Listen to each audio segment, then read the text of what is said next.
Sa mga tech vloggers, mga subscribers, bago at saka luma, mga supporters, mga dumaan, dumalaw at bumisita sa channel, lahat ng mga viewers, secret viewers at silent viewers, maganda nga.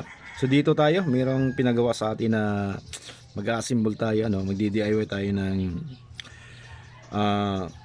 RCA cable, RCA cord. So gusto niya parang pang professional use, pang rugged use.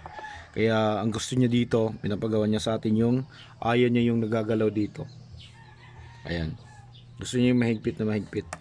Kaya bumili siya ng ganitong ayan, RCA pin. Okay.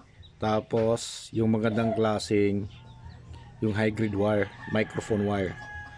Pero medyo challenging sa atin ng konti dahil hindi natin halos may papasok dito. Masikip na masikip siya kahit na ayan, medyo sagaba lang konti ayan, mahigpit siya. Ang gusto pa niya para mas lalong humigpit talaga ay papatungan ng shrinkable tube. Yan, bago ipasok dito. So mas lalong kumapal yung cable natin. Yun yung medyo nahihirapan tayo. Ano lang 4 na piraso lang pero inabot tayo ng ilang oras. Tapos hindi mo rin basta siya ura-urada lang kung ganun-ganun lang yung hinang dahil marunong din yung may-ari nito. Kaya yan inayos natin yung mga hinang dito. Inayos natin para sigurado tayo na hindi tayo makakantsawan ayan.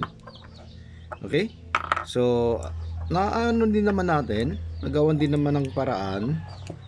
Ayan, nagawan din natin ng paraan. Okay, maayos na rin.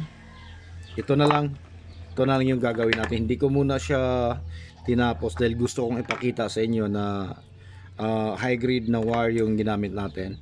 Pati ito, ayan, magandang klase din. Medyo hindi naman anong kamahalan, 100, 1 piraso ito. Tapos 65 pesos per meter ng ganito. Ayan, yung ganitong klaseng wire. Okay, so sa ngayon ito na lang muna yung isi-share ko sa inyo at abangan nyo na yung mga susunod na video natin. So maraming salamat, God bless at bye bye.